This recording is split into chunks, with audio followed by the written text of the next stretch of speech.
So, who knows the answer to this? Think about it. Cordelia?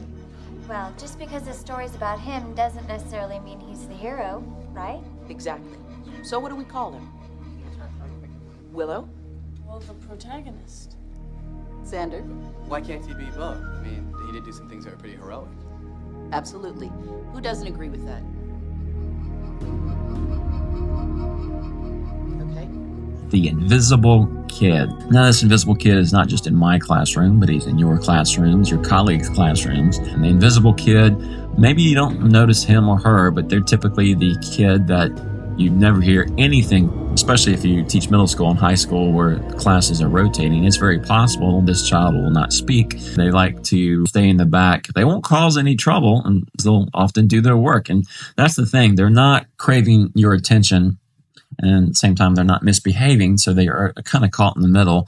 So often we call them the invisible student. This is something I've struggled with over the years because, especially with every kid having no attention span, we're like boom, boom, boom. We're calling on people. We're busting the kid who's not going to have the answers, nodding off, sleeping. We want to keep the lesson rolling, and we'll call on the know-it-all, especially if an administrator's in there. So we rarely take the opportunity to bring up the invisible kid, and we think, oh, she or he is shy. We don't want to bring them out. But what's fascinating is even students notice who we call upon in class, whether it's the kid who is nodding off or causing trouble or the kid who knows it all. And it's very hard to remember to call upon the invisible kid. So some strategies that I've found have worked for me, because we need to involve every student, not just the know-it-alls and the punks, but everyone, of course.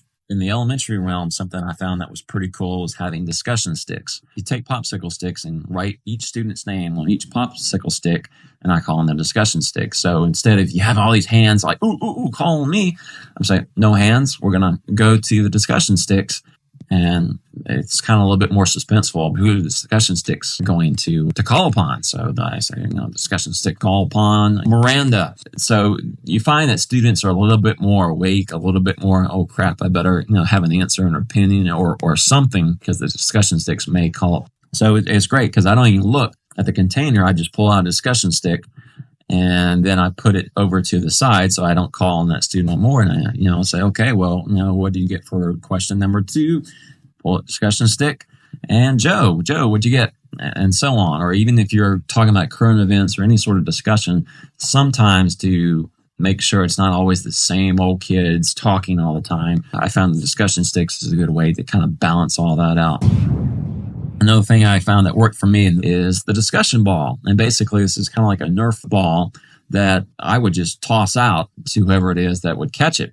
And sometimes I would have that student who caught the discussion ball, they throw it to someone. It's not just me throwing the ball to students all the time, but they come up with a question or I ask a question and they toss the discussion ball to the next student. And this keeps middle schoolers and older kids very much awake. It gets a lot more excitement. They love that possibility of catching it, throwing it. Sometimes they like to catch people off guard.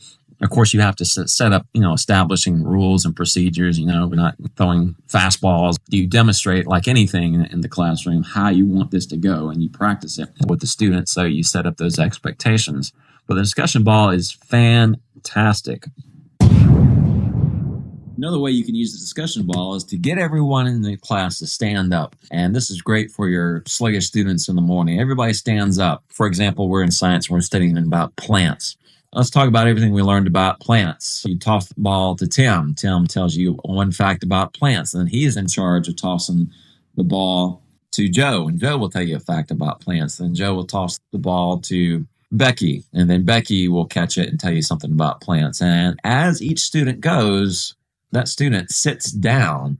So the students will know who to throw the ball to and who's gone already and who still needs to go. What about the student who doesn't have an answer for you? You come back to them. You say, all right, well, toss the ball to someone else. We'll come right back up to you. And sometimes I incorporate this with having the students write down facts. They're using their heads or their books or their notes, write it down on a piece of paper, and they can use this for this activity. Or sometimes I just want to see what they remember and what they recall, who's on board and who's not. And if you have everybody stand up and you do the elimination game where each person gives you a fact about whatever it is that you're studying, and they sit down after they go, and obviously it becomes more challenging to the people remaining standing. But every kid is paying attention. Every person is engaged, and sometimes that works much more effectively, especially for your morning kids, than just going, well, who knows the answer to this question? Anyone? Another way I like to incorporate bringing in the shy, quiet, invisible kid is to have them participate in games. In the classroom, I like to do review games. And so one of the things we'll do is have captains or scorekeepers, because the last thing I want to do is to keep score and keep track of that. And so very often what I'll do is, because I know these kids will not be the ones who will get picked for their answers and they'll just sit there and say nothing and never raise their hand during the game, is to bring them up to the classroom and be scorekeepers. And very often I'll ask the question, and they, as the quiet scorekeepers, will pick who they want to answer it. Another way to involve the invisible kid is splitting off into groups. And I've never been the type of teacher that says, okay, organize into your own groups. I've always picked the groups basically in 4s or 5s, the way my classroom is set up, to where all they got to do is just a slight turn to the left or a slight turn to the right, and automatically they're in their groups of 4 and 5. And some kids and some people in general are just not comfortable in large crowd environments like the classroom when you've got 30 plus kids, but put them in a group where there's 4 or 5 and do discussion groups and going over things, and that can bring them out a little bit more. Groups that you yourself put together, not letting so-and-so team together with their friends. The quiet kid's like, oh, I don't know whose group to be with. It's an awkward situation. But groups that you organize and have put together in advance can help bring out that quiet kid. And last but certainly not least, one of my suggestions of bringing out and remembering the invisible student is just talking to them. Very often they won't say much to you. They will not come up to you all that much. So it's your job as the educator to randomly just say, hey, how was your weekend? Or pick some sort of conversation to the point where I liked what you did with this paper. Just something to where you acknowledge them. It doesn't have to really be academically related, to the point where you acknowledge them as a human being. Because again, we are way too focused on the attention seekers, whether they're good or bad.